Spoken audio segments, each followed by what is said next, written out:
It's our purpose to bring to bear the principle of common sense and rational discussion to the issues of our day. America was created at a time of great turmoil, tremendous disagreements, anger, hatred. And it was a book written in 1776 that guided much of the discipline of thinking that brought to us the discovery of our freedoms, of our God-given freedoms. It was Thomas Paine's Common Sense, written in 1776, one of the first American bestsellers, in which Thomas Paine explained by rational principles the reason why these small colonies felt the necessity to separate from the gigantic Kingdom of England and the King of England. He explained their inherent desire for liberty, freedom of religion, freedom of speech, and he explained it in ways that were understandable to the people, to all the people, not just to the educated upper class. Because the desire for freedom is classless. The desire for freedom adheres in the human mind and in the human soul. Today we face another time of turmoil, of anger, and very, very serious partisan division. This is exactly the time we should consult our history. Look at what we've done best in the past and see if we can't use some of that to help us now. We understand that they created the greatest country in the history of the world, the greatest democracy, a country that has taken more people out of poverty than any other country on earth. They weren't perfect men and women, and neither are we. But a great deal of the reason for America's constant ability to self-improve is because we're able to reason, we're able to talk, we're able to analyze. We are able to apply our God-given common sense. So let's do it.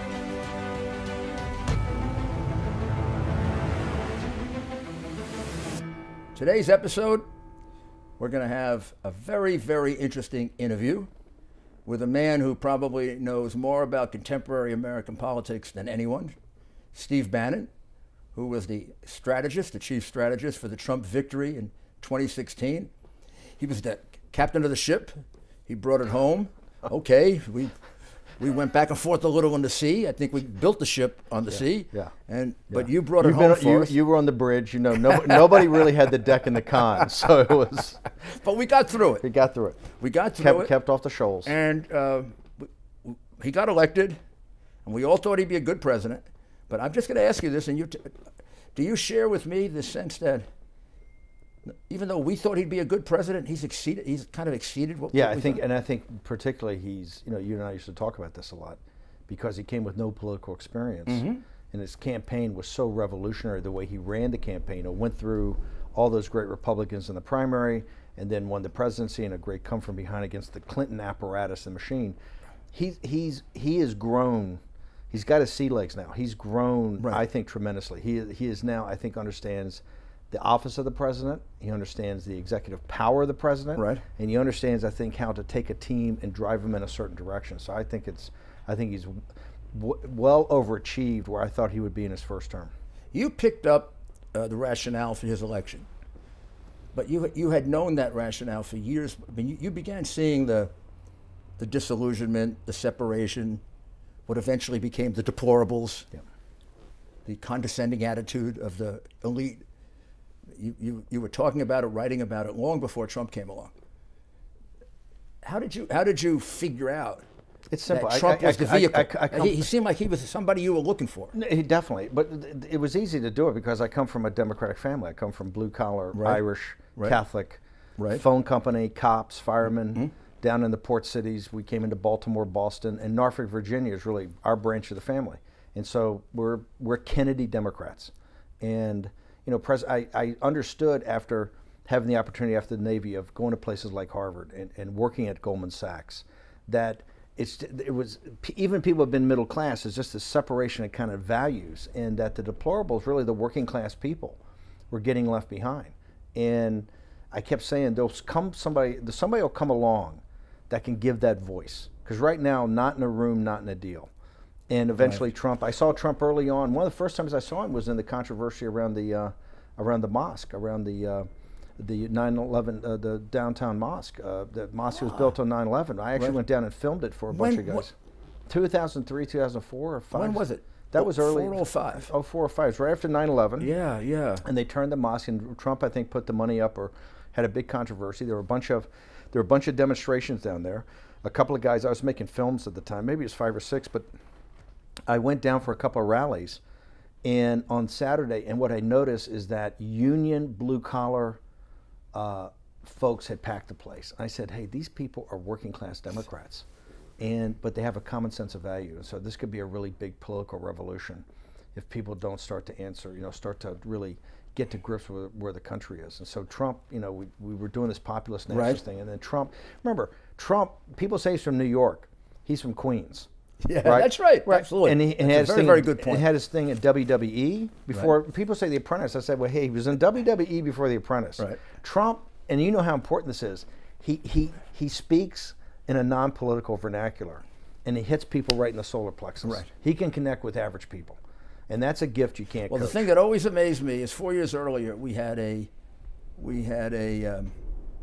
guy with a lot less money than him, Romney, a millionaire, but a guy with a lot less money, who couldn't make connection with common people. I mean, I took Mitt out to campaign the first time in the North End of Boston when he was running for governor. And after it was over, we both made a speech with a big Italian audience. I'm in the audience, I'm hugging people. My chief of staff, Tony Carbonetti, comes up and he punched me and says, Rick, he's still back there. He's still back there.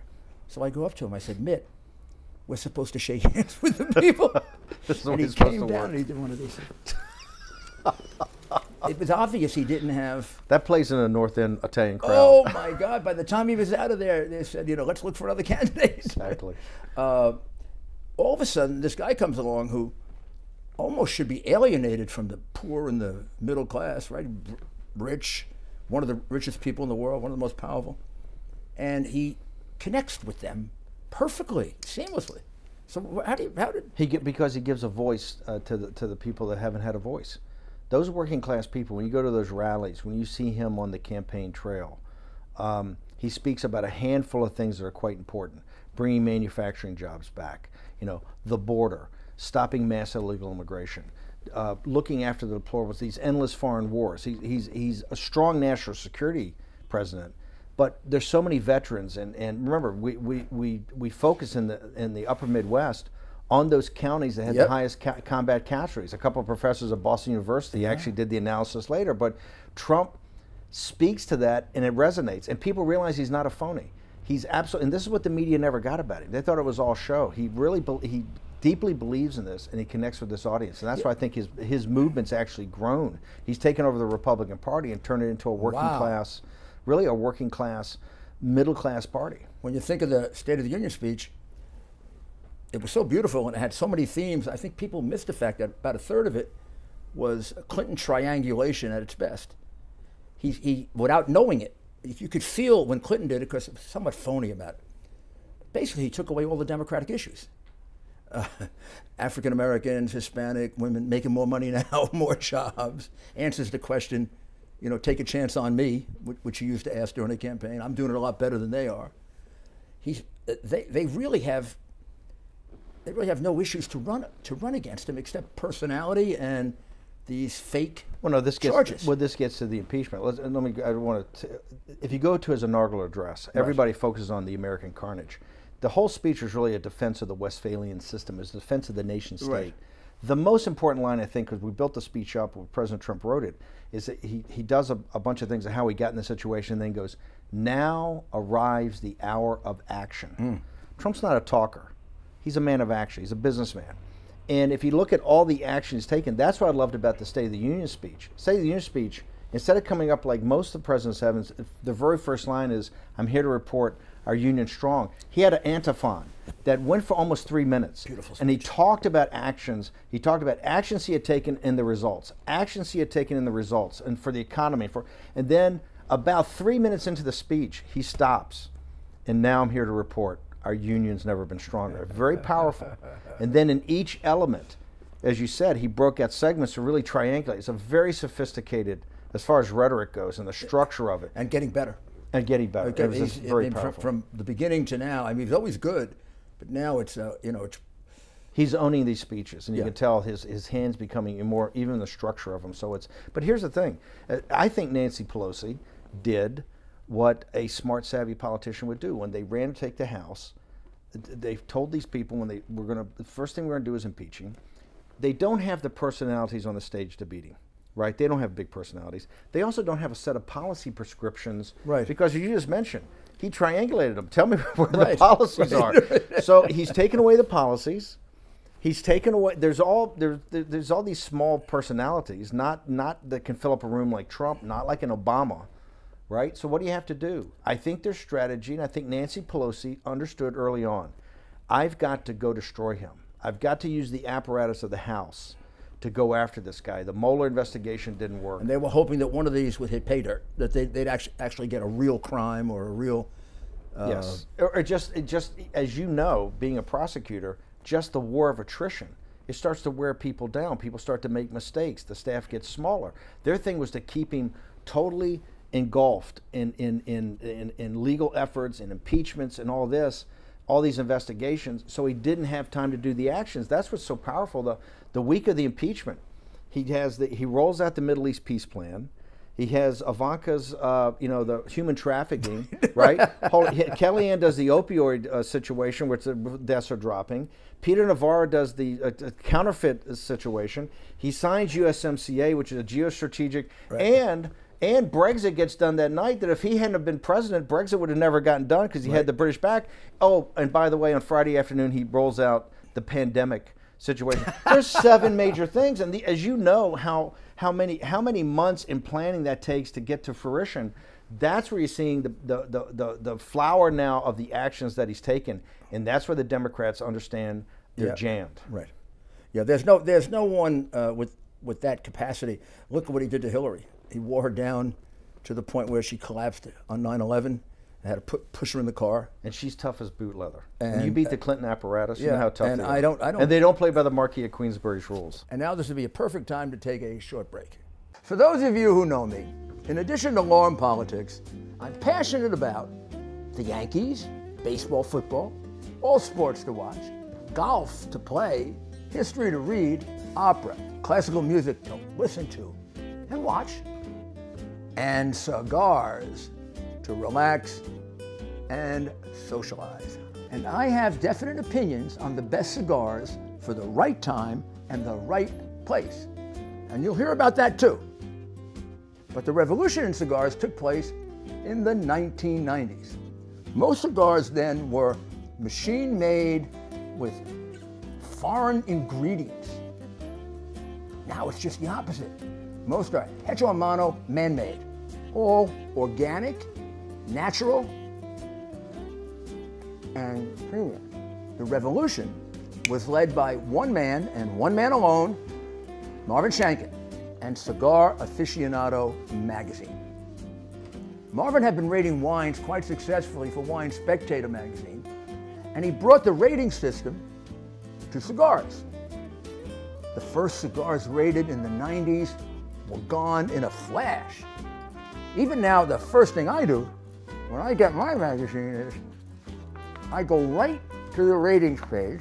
There it is. 93, 91. Oh yeah, I'll go for that one. Then there'll be 94.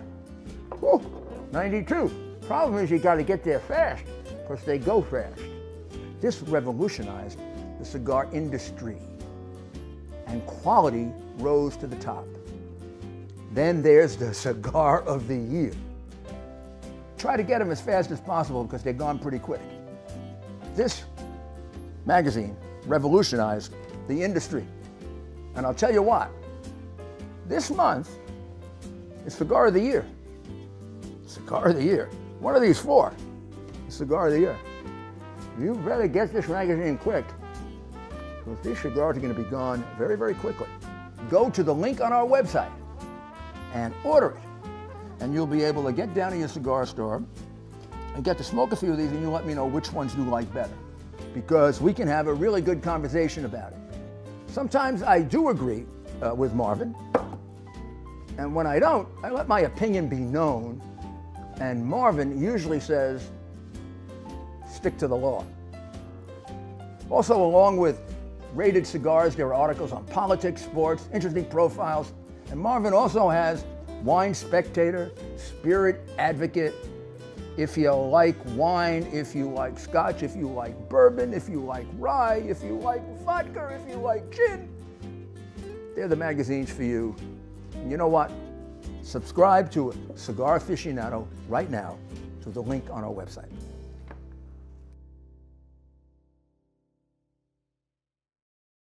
Welcome back. So what do you think is the deciding, let's look forward based on your extraordinary experience from the past.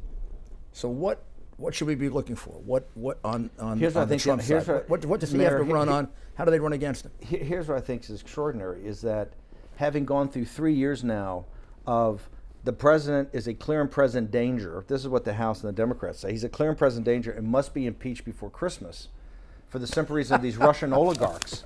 They're now going to turn, right.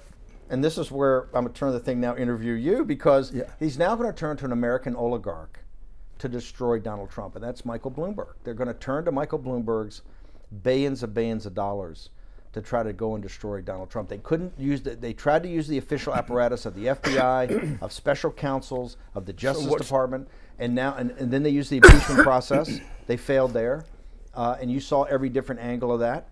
And now I think they're now running to, they realize that Bernie and Klobuchar and Mayor Pete, all these people are just not going to be able to stand up to him. Mike is a friend of mine. I endorsed Mike. There are people that would tell you that my endorsement... You endorsed Bloomberg 3 times. I endorsed Bloomberg 3 times, and I endorsed Trump once, but he only ran once. And Trump endorsed me 3 times. So we have a cross-endorsement policy going on. I thought Bloomberg, if he ran against him in 2016, he'd have been a tougher candidate because Trump wouldn't have his record, and Bloomberg had a record. But now, I'm in a particularly unusually good position to assess both records because I held his job. He succeeded me, and of course, I've watched the president very closely. And you also rode shotgun on the campaign. So Trump, in his first 3 years as president, was more like I was in my first 3 years as mayor. He was an agent of reform. I cut the city budget by 20%. I laid off 27,000 people. I had demonstrations every day. Oh, do I remember? I required welfare workers to work if you want it. Otherwise, you don't get your welfare. Children who were going to schools like colleges for free, I'd say you're going to have to put in a little tuition. You have to work. This is at City College? Yeah, and I would go tell them, I'm doing you a favor because I'm teaching you the work ethic. I love you more. Right. I care about you more. I got rid of the homeless people. But you cleaned up as I remember, you cleaned up the city and the crime. The broken windows policy. You came in. Broken windows policy, but it was real turmoil the first 2 years. There was no way I was getting reelected. And then I got lucky. It all worked. That's not luck. By 90, well. You had the guts to stick with by 96, you had the guts to stick with you. By 96, it all turned around. Mike was a good mayor, but he was a caretaker mayor. Mike did not do any reforms anywhere near as significant as those. Did he carry forward the reforms correctly? Yes. He did a good job carrying forward the reforms on crime in particular. Now let me ask you, because I'm shocked that he doesn't believe that. He's blaming you now for stop and frisk. I talked him into it. He's blaming you for stop and frisk. He's blaming me. Let's talk about stop and frisk. What the concept was, what it was under Mayor Giuliani, what it became under Mike Bloomberg. And Mike, unfortunately, used it to excess. I had the same challenge by the Justice Department when I was the mayor, that it was a violation of the civil rights law. And how many stops did you have? 100,000. Bernie Kerik was your last. Bernie Kerik was my last commissioner. We went down to the Justice Department, and I argued the case myself, not my corporation counsel, to Janet Reno and Eric Holder. And I said, you don't have the basis for a civil rights case. Eric Holder was head of the Civil Rights Division. We stopped 100,000 people. Yep. I can show you probable cause for each one of them. It's 100,000 you have time for. I can show you our success rate of about 55%. Success rate being 55% of the time we got a gun or a knife. Half of the stops had a gun or a knife. You know what? Now, and the Eastern District of New York wanted to bring a civil rights case against us, and Eric Holder overruled them. Said you don't have a case. Giuliani's right. there's not a civil rights violation. Fast forward now. And he was a pretty aggressive. Yes. Ran the Civil Rights Division pretty aggressively. Fast forward 7 years later, the statistics change. 600 stop and frisk, 6 times more. Hang on a minute. How do you go to 100? How do you go from 100,000 to 600,000? That's because it became. He had a pretty good commissioner, Ray Kelly, right? Ray Kelly's a great commissioner. Yep. But it was the only way to really keep crime going down. Crime had been squeezed down so much.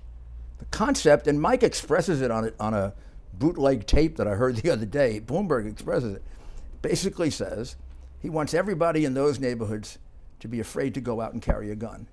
So if they think there's a really good chance they're going to get searched, they're not going to carry a gun. And the only way there's a really good chance they're going to be searched is if you do a lot of searches. So at least they keep the gun at home, and you got the gun out of circulation. At 100,000, Holders, a pretty aggressive ran the Civil Rights Division, says it's not unconstitutional. Yeah, not only that, yeah. At 600,000. We also had better statistics because when you get up to 600,000, you make a lot of mistakes. A lot of times they didn't have probable cause down. A lot of times it wasn't described the right way, so the cop was just guessing. If you keep it tighter and better disciplined, and we only used our more experienced cops for that. Since they had to expand it out to 600,000, they started to use a lot of the rookies who don't know how to really put together a good probable cause justification. The second thing that we showed was, when you first look at it, it sounds terrible. African Americans make up only 23% of the city, and 70% of the people stopped African American. Why is that? That seems to be almost discriminatory on its face.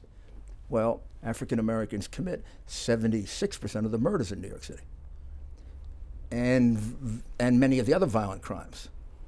So, but did the crime in the African American neighborhoods, did it drop dramatically because of stop and frisk? Yeah, but what happens is we didn't select African Americans; they selected themselves by committing the murder. Right?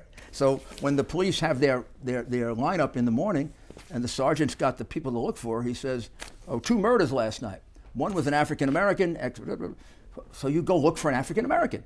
They're the ones who created the statistics. It wasn't that we said, "Oh, we're going to go after 7 out of 10." They created it by the crime that they were committing. And here's the most important thing. Almost 70 to 80% of the people they killed were African Americans. So when you take them off the street, whose lives are you saving? Did you have the types of complaints from the neighborhoods where the crimes are going down? We got thank yous from the neighborhoods. Thank you, you're getting Joey the drug dealer off the street finally. Because in Bloomberg's, I think, second or third term, they did start getting a tremendous amount of complaints from the neighborhood. Because if you do 600, our rate was 55%. So we got 45% of the people angry. But maybe if they saw that we were at 55%, they wouldn't be as angry. Well, you're saying at 600,000 at 10%, it's still the same 55,000. It's the same absolute number. But yeah, it's just but you if they're only right on 60,000, that's 540,000 people. Would you have reeled that in? Was that a mistake? Did Ray Kelly and Bloomberg make a mistake? You think? It should have been Ray Kelly, a great cop, and Bloomberg. Everybody makes mistakes. I've made them. I defended the law. I wrote an amicus brief, but I always felt that was a vulnerability, because all of a sudden, if you have a success rate of only 10% and a failure rate of 90%, and you're up in the numbers like 500,000 people stopped who didn't commit a crime, even a not so liberal judge is going to get kind of concerned. You know both men. Is Bloomberg doing this as a vendetta? Is there something about Trump that triggers him? I was shocked, and I know you were, because you and I talked about it, because you knew the guy, when he came and gave that kind of vicious speech. Totally shocked. Out of character. You know the guy, so he'd never done anything like that before. So I was not shocked when Mike wanted to run for president. When I ran for president, Mike explored running for president. And in fact, I thought his little team was responsible for putting out some of the negative stuff about me because they felt there wouldn't be room for two New York mayors. But I understood it. And Mike, when I first met Mike and asked him why he was running for mayor, he said to me, there are only 3 things I want to be now. One is mayor, the other would be head of the World Bank, and the third, of course, would be president. So this has been on his mind for some time. So I don't think he said this back to you when? Gosh, that would have been in 1999. Okay, so this is 20 years. There's a long time in his head. Because he wasn't even in New York City, he was never one of those big prominent business guys. He had a business, very successful, but he wasn't like a he dominant. Was not a socialite. He wasn't. It wasn't a dominant business figure. He wasn't in the groups like the partnership. It wasn't a big deal in that. He wasn't people pushing a political agenda. Didn't seem particularly involved in politics like some other business people who have a great interest in politics. But he decided to run. He had the money. He was determined to do it. And I think that he's had it on his mind that this is a job that he wants. So in 2006, 2007... Your endorsement, actually, people argue, was one of the things that made him mayor. I think it was. I mean, given all the accolades you got after 9/11. Yeah, I mean, it was if you're going to get an endorsement from me, that's the best time to get it. That was time. We were at peak Rudy. Right, that was it. Never going to be that good or bad. But the fact is that this has been something on his mind. I mean, he thought about running in 07, made some real serious efforts, 08. But this guy's a moderate or liberal kind of Rockefeller Republican, Wall Street Republican. What triggered him to go on the stage of the Democratic convention and to really be very personal? Because in his campaigns, he never went after his opponents. He never went at his opponents personally. When he was speaking at the convention, I think before, and I told the president, then Donald, and he's agreed. He'll be okay. We're friends. The president felt they were friends. If they weren't friends, they were not enemies. I mean, they didn't have like big fights over anything. I don't ever remember Donald Trump as a private citizen complaining about Mayor Koch. They weren't close like we were, but they weren't. So I wish, and Mike in his conversations, he never came to you and said anything about Bloomberg the entire time he was mayor. Never. During the time he was mayor, he never said anything about Bloomberg. And more importantly, the campaign was going on for some time then. I must have saw him 4 or 5 times. I was working on the campaign. I would have thought he would have come to me and said, "Rudy, I think you're making a mistake working with him. He's just a horrible person." And all of a sudden we get a speech that like he's the devil. Yeah. I don't know what that was. I think it was contrived. I don't think he believes it. You don't think he believes it? No, I don't think he believes it. He's a rational man. He doesn't believe that stuff. But it plays well, and he played it out. And I think the did he change the makeup? Look, listen. When you ran for mayor, there was a law, as you told me, $10 million cap. This is a guy that comes in to run for mayor and is putting $200 and $300 million into campaigns in the city to become mayor. He did a lot of things that have been looked at, and I guess nothing's ever come of it. But I mean, all kinds of rules that you implicate when you spend $100 million. I mean, it's remarkable. He spent $100 million on the first campaign, $100 million on the second, and $100 million on the third. In the third campaign, he only won by 3%. Yeah. And the other guy spent $9 million. So the spending of money. 10 times more than you spent. Yeah, I mean, look, Sheldon Adelson the other day, one of the closest supporters the president announced, he's putting in $100 million in various groups to support the president. In any other time, that would be a number that would be unfathomable. Bloomberg's committed $2 billion, and from the time I said a year and a half ago that Bloomberg's going to be a major factor, if not run in this, and probably run, his net worth's gone from $58 billion to 70. Forbes just marked the market to $71 billion. He's had an increase of $12, $13 billion in the 18 months. He's committed $2 billion if he's not the candidate. What that type of capital applied to his data operation and his organization? How do you fight back? I mean, I think he has a lot of strong parts to his arsenal. He's got the money. He's got the staff. He can buy whatever staff he needs. He's got the major newspapers who will let him get away with anything. You know, they criticize Trump for the Trump brand being increased. The Bloomberg brand grew about 8 or 10 times while he was the mayor. Trump had a major, nobody ever raised that. If Trump owned a major news operation, and Trump had told him, "You can't cover me and say anything negative about it," the NBC and CBS and the New York Times and what would melt down. Right. Here, Bloomberg does it, and it's not even crickets. Well, that gets me to something else that bothers the heck out of me: the double standard. How is it that can happen? How is it that Joe Biden can get up and say, "I pressured the president of Ukraine to fire the prosecutor," and they can allege with a whistleblower who turns out to be wrong, that Donald Trump pressured the president of the Ukraine to investigate Biden. One becomes 1,000 headlines of bribery. It leads to a congressional investigation and an impeachment where he was finally acquitted. Because we have a different. The other, nobody's even investigating. No, but aren't they the same thing? But it's absolutely the same thing. But here's what has to happen, I believe, because I think this is a crisis of American governance. And it's just like the CIA and the FBI in the 50s, 60s, and the 70s. You had the Church Commission, excesses, whether it's the overseas, the Kennedy assassination, Vietnam, the Watergate. People decided it was time to actually hold this accountable. They had open hearings. It led to many reforms. The whole Gang of Eight and everything that's done today on the intelligence side, as you know, all came out of that.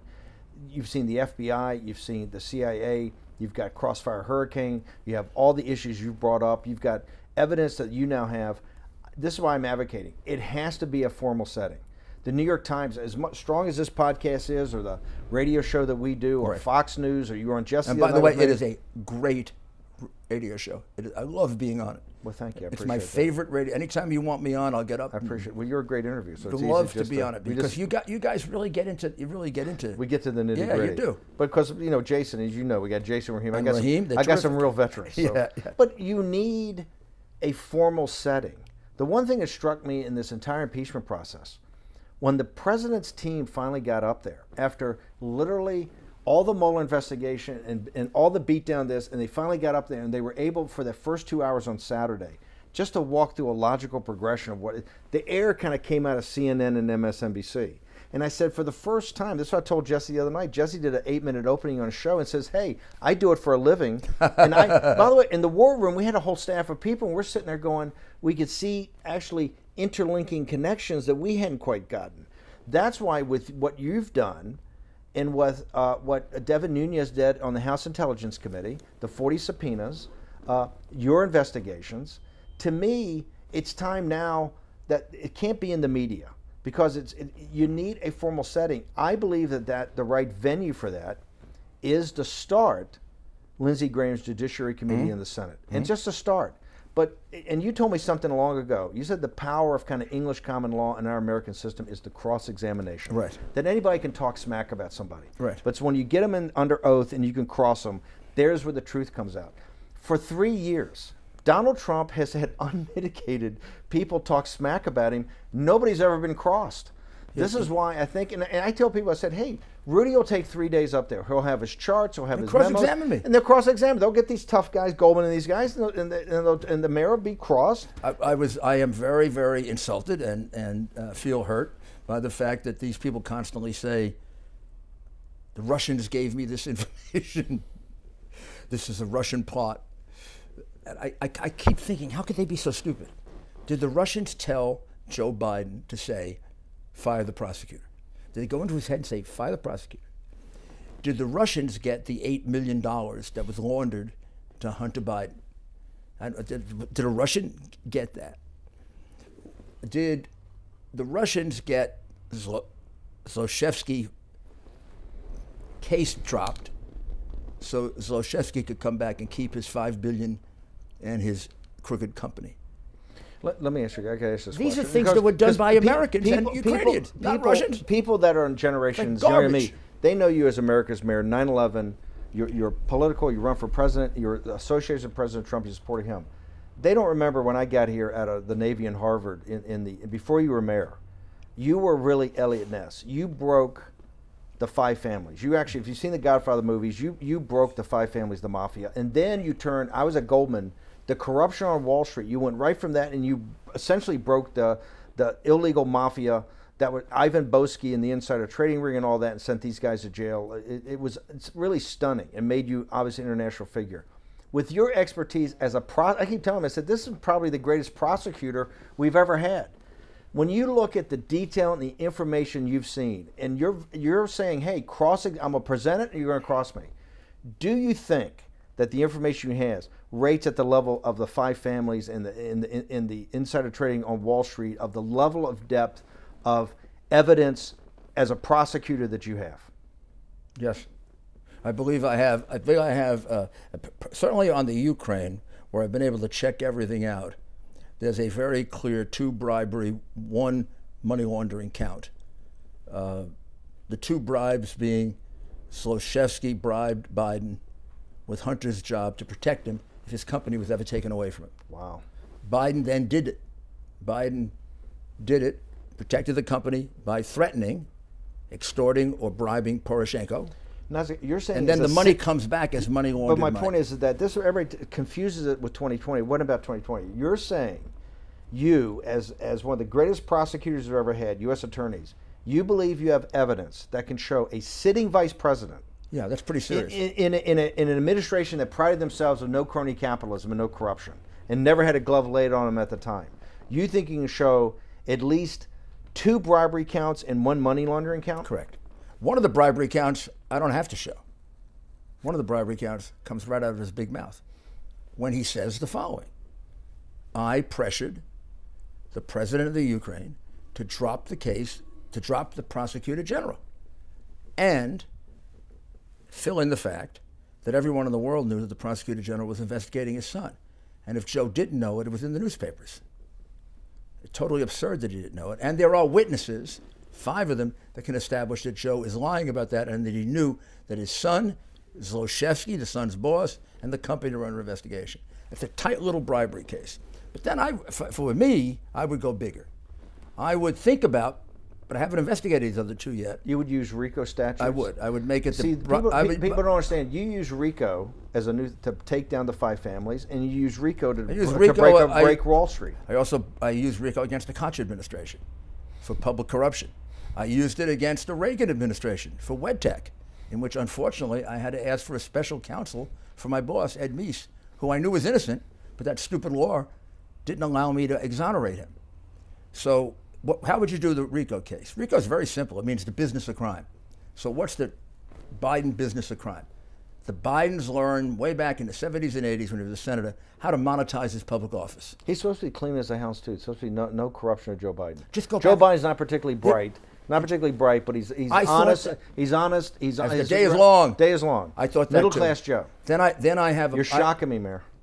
I have a file called the Biden family. It goes back to the 70s, when they were getting insurance contracts, where the kid went to work for a bank, and Joe all of a sudden started taking positions that were totally inconsistent with Democratic positions, trying to make bankruptcy very, very hard. We have the brother getting contracts for companies that Joe helped. Joe Biden's brother. There are articles all throughout criticizing Joe for having very loose lobbying practices. And then there are things that are caught where they're putting together like a private equity fund, and the brother and the son say Joe will help get us our customers with his influence, and that's in the newspapers. Joe is asked, "Did you know about it?" Joe says no, but they never follow it up. You've got about 8 answers from Joe faced with serious unethical or criminal problems on the part of his family, saying, "I don't know my family's business," which is like Kate Corleone in The Godfather. I don't know my family's business. By the time somebody comes to you the 3rd time and says, your brother James just got 1/3 of a $1.5 billion contract in Iraq, 4 days after you were named the point man in Iraq, and your answer to that is, gee, I don't know my brother's business. All of a sudden that becomes reckless disregard for the truth, and you can prove intent. And you're saying, look, this proves the point. It wasn't about the politics of 2020. You're saying that this needs to be done because it was the office of the vice president, and even as he's a senator, that this type of crony capitalism, this type of corruption is the thing that's got to be vetted. This is why people have lost faith in the system. Absolutely. Yeah, this began very simply as the Ukrainians came to me. They said, we have a lot of evidence of collusion and corruption by Democrats. Can you trust anything out of the Ukraine? Pardon me? Can you trust anything? That's the new meme. Can you trust anything out of the Ukraine? No, but you got to corroborate it. So I didn't trust it. They told me that. I didn't believe it. I said, I'm going to go talk to the witnesses myself. So I went and talked to Shokin. I interviewed him. I have the tape of that interview. I went to talk to Lutsenko. He misled me on some things. I discarded them.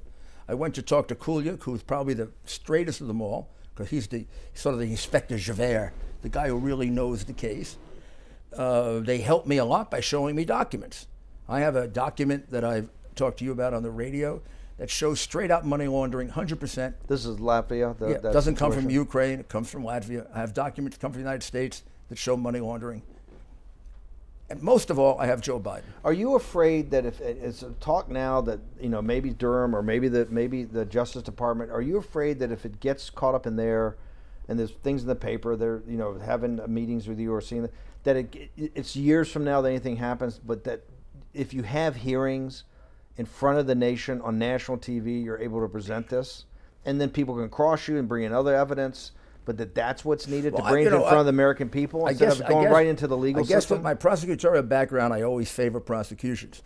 But this is something where the public has a right to know, because as the president says, it shouldn't happen again.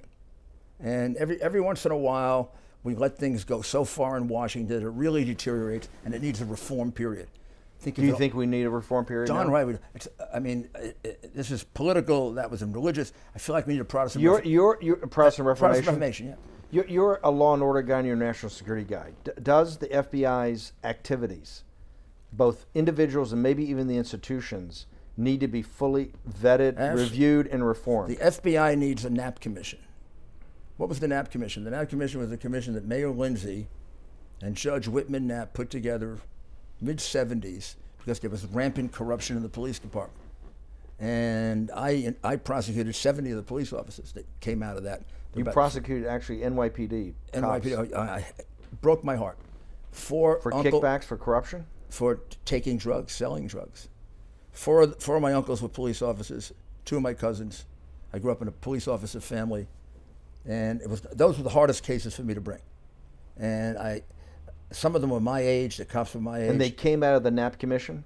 Came out of the Knapp Commission. They worked for the Special Investigations Unit. There are 2 good movies, if you want to see it, Serpico and Prince of the City. Yep. And I'm a character in Prince of the City. I think that's where I learned a lot about corruption.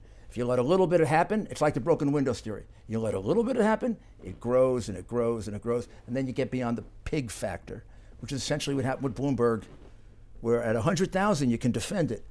At 600,000, not defensible. You're getting out of hand. You believe that the FBI, and you're a law and order guy, you worked at the Justice Department, the U.S. Attorney, you kind of revere the institution of the FBI. You think right now the FBI needs a Knapp Commission to review its practices? But a little bit easier than the Knapp Commission, just the upper echelon. I spent 2 weeks ago with a group of field agents. They're just the same as the field agents I work with, just as honest. Just as disgusted with headquarters as you and I are. Why? Because it's become politicized? The upper reaches become politicized? Look, they see how Hillary, the case was fixed. That disgusted them. The Hillary case was clearly fixed. What do you mean by that? Well, think about the way it was conducted.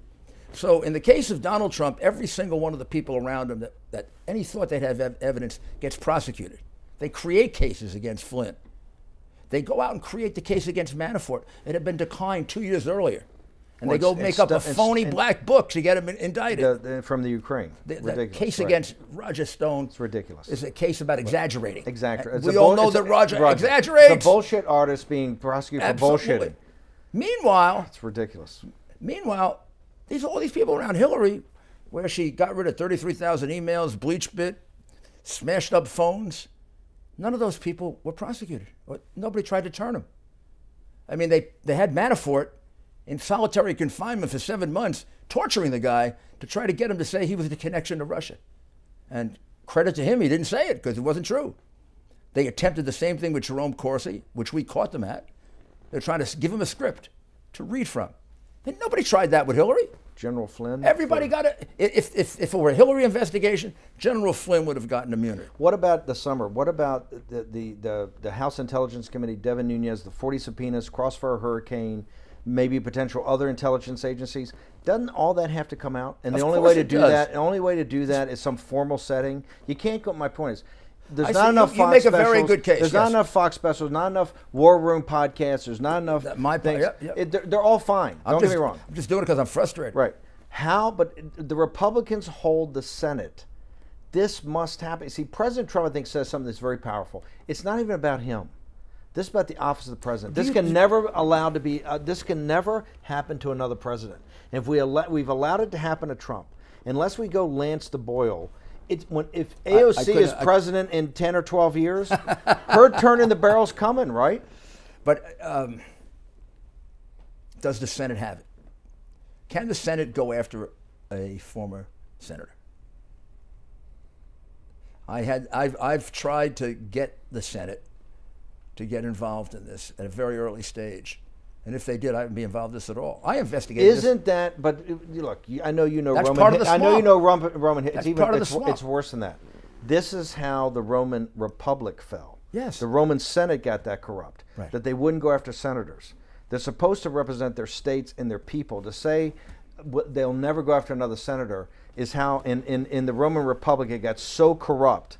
Eventually, someone like Caesar came along, right? A dictator came along that had to clear it out because it got so corrupt, because they wouldn't go after each other and all the corruption. That's where we are today. When you make this statement, which is true, and Washington said they're never going to bring Biden up because it's a club. You know, it's the most exclusive club in the world. Isn't that part of the problem? Isn't it the core of draining the? You have to drain. If you're going to say you drain the swamp, it's the core of the double standard. It's the core of draining the swamp. If you just think about this, in January of 2018, all these geniuses on the Council of Foreign Relations were sitting there when Joe Biden got up and in 2 sentences said, basically he could have said, I violated the bribery statute. I told that guy, if you don't fire the prosecutor, I told the president of Ukraine, you're not getting your money, and you got 6 hours to do it. The crime of bribery, offering something of value or threatening in exchange for official action. And when the words like that were attributed to Trump, within minutes, there are headlines all over the world. Trump commits bribery. Quid pro quo. Biden says same thing. Right. Council on Foreign Relations asleep. The press asleep.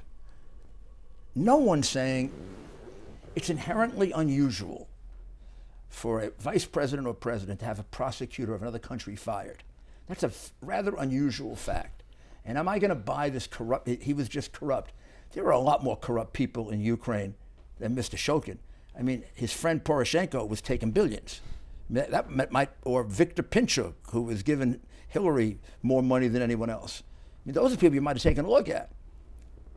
So maybe you would say, maybe there's another motive here. Let me Google it. And if you Googled it, the first thing that would have come up is a 2015 article in the Times that raises the question of this terrible conflict that his son had in working for the most crooked company, and even a Times reporter would put that together. But for some reason, we're in this dual standard, and the law, look, to try to get you and me, they'd go squeeze 10 people alive. Oh, big time, they tried that.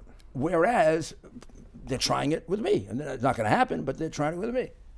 Whereas with these guys, this guy, there's been an outstanding case of bribery against him now for 2 years. And everybody's afraid to investigate it. But here's my point. If they investigated it 2 years ago, there'd have been none of this presidential stuff. We're in February, exactly, because you were done it about his time as vice president. We're in February of 2020. We're 8 months away. We're 264 days in a wake-up from Election Day. It'll play into the 2020. What advice would you give the president? What you think legitimate actions should be taken to defend the office of the president from this ever happening again? Well, I think the president is going to have to sit down with some of the loyal members in Congress and see if we can pass some laws to prevent something like this from happening, tightening it up, getting more approvals. But the Democrats are never going to work with him on passing laws on just maybe we'll get a Republican House. What do you think? And then if you got a Republican House, what would you do? I think it could pass some laws that would restrict the way congressional investigations take place. Also, Congress has gone, I wrote this brief, we never had to use it because we never had to fight their subpoenas because they were too cowardly to fight with us over subpoenas because we would have kicked their you-know-what. But the congressional subpoena power has now been drafted so wide, they're taking over the entire government. And they don't even feel that they can be challenged in court. I thought the framers wanted investigations to be in the House. You're saying that this has been abused or metastasized? No, they want it in the House, but they want proper investigations in the House, and they don't want them to take over for you. What's improper about their subpoena power today? You don't serve. Why do you say it's grown? You don't, because they serve like 1,000 subpoenas. They had 6 committees investigating the same thing. That's inherently Is your problem with that? Is your problem that the Republicans under Paul Ryan, we didn't do it We didn't do it smartly. We didn't do anything. The subpoenas that went to Rosenstein just sat there. There are 40 subpoenas that could have broken this thing wide open. It just sat there, and people continue to talk the president out of it for a whole host of bogus reasons. Correct. Is it the fact that the Republicans don't use it well enough and the Democrats do, or do you think that overall it's out of balance? How about somewhere in the middle? Okay. Republicans seem not to use it well. Why is that? The Senate doesn't use it at all. But why is the House? The House, are they cowards? The House was trying to use it well, and one man stopped them. I think if you let those guys like Devin Nunes and Jordan and Meadows, you let them free, this thing wouldn't have happened if Ryan hasn't sat on them. The Senate has this Senate thing. Why did Paul Ryan sit on it? You have to ask Paul Ryan that. I don't know. Maybe he didn't believe it. But he had smart people around him, like Devin Nunes, like Jim Jordan, like others. Mark Meadows. He should have trusted them. Well, we're getting near the end. Okay. And I want you to tell me, I think it's down, got to get your political handicapping. I think it's down to 4 Democratic candidates. What about you? It's down to one candidate. It's Bloomberg versus Trump. You're going to be in the middle of this. Bloomberg will either himself be candidate, or he'll be the overlord. Tell me what that means. He's doing a leverage buyout of the Democratic Party. He's going to put $2 to $5 billion in 8 months. Rudy, you've had to go around and shake the hands to raise that kind of money. Sheldon Adelson commits $100 million. It's nothing. It's nothing. The most has ever been committed to a presidential election, I think, by an individual. It gets an asterisk in Politico. Here's my point. Quantity has a quality all its own. This is very dangerous because of Barack Obama's financial policies in the bail and what happened in flooding the zone with liquidity at the Federal Reserve after the financial crisis of 2008 made Michael Bloomberg and others oligarchs. We've had wealthy people in this country forever. Right. We've had the golden age. And look, you've been mayor of New York City. You've had to deal with billionaires and multi-billionaires. Absolutely. This is something different. Yep. Michael Bloomberg is an oligarch. Like an oligarch, he's there. He's a moderate to slightly liberal Republican mayor of New York City. Okay? He is doing not a hostile takeover. He's doing a leverage buyout of the Democratic Party.